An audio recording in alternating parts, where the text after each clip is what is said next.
Welcome to the coupled glider video. In exercise 1, we'll be finding the spring constants used in the other exercises. Note that you will need to do this for 3 identical springs and use the average value, as well as finding the spring constant for a different spring for use in exercise 3.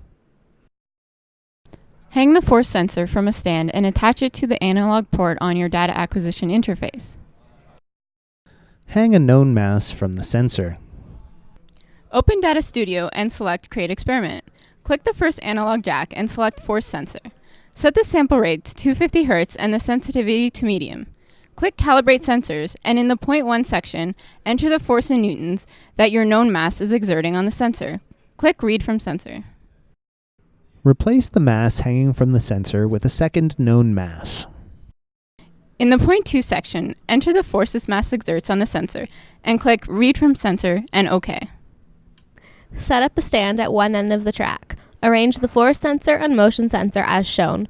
Plug the motion sensor into the data acquisition interface with the yellow plug in port 1. In Data Studio, click Setup, click the first digital port, and select Motion Sensor. Change the sample rate to 25 Hz. Create a graph of force versus position. Tape a flag to the glider and attach it to the force sensor with a spring. Press Tear on the force sensor, press Start in Data Studio, pull the glider back, and press Stop. In exercise 2, we'll be finding the resonant modes of system with many gliders coupled together with springs. Start by assembling 8 gliders connected by 9 springs. One end should connect to a stand or end post, and the other to a linear driver. Connect the linear driver to the power amplifier and the power amplifier to the data acquisition interface. Also connect the photo gate to a digital port. Open Data Studio and select Create Experiment. Add the photo gate to digital port 1 and the power amplifier to analog port A. Set the signal generator that appears to DC voltage. Click Setup and click the photo gate icon. Under Measurements, check the State box. Double-click Graph and select State to create a graph of photo gate voltage versus time. Place the photo gate such that the driver passes through it once per revolution. Note the red light indicating when the gate is blocked. If you are far away, the gate will never be triggered. If you are too close, the gate will be triggered more than once per cycle.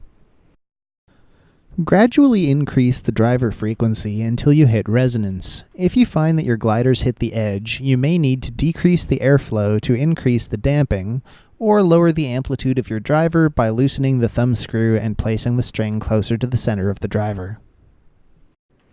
When you hit resonance, sketch the mode and record the frequency. You can get the driver frequency by analyzing the photo gate voltage versus time data. Remove 3 of the gliders, leaving a total of 5. You may need to use a stand instead of the air track end post. Repeat exercise 2 with 5 gliders. In exercise 3, we'll be finding the frequency of the normal modes and the frequency that results in a pi/2 phase shift. We'll also note the effect of switching out one of the springs for one with a different spring constant. Remove another 3 gliders, leaving 2 on the track. Using the same methods as before, find the normal mode frequencies and the frequency that causes a pi/2 phase shift. Note that you may need to add masses to the gliders to make this possible. Replace the center spring with one that has a different spring constant. Record the new normal mode frequencies as before, and estimate the coupling spring constant. A physicist ate a meal of pasta and antipasta and exploded.